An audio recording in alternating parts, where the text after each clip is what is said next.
បងប្អូនទាំងអស់គ្នានេះគឺជាម្ហូបទី2របស់យើងដែលខ្ញុំបានធ្វើចេញពីត្រីប្រាតែមួយដោយសារវីដេអូមុនខ្ញុំបានថតអំពីការដែលយើងយកក្បាល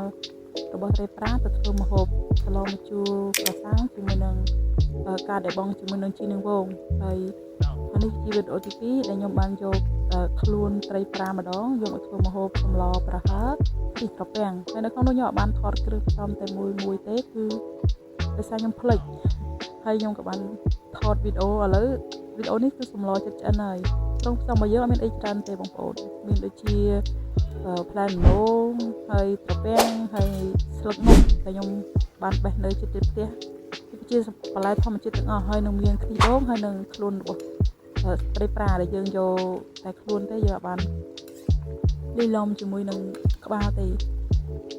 ចាឥឡូវស្លយើងចិត្តឆ្អិនហើយដោយសារខ្ញុំភ្លេច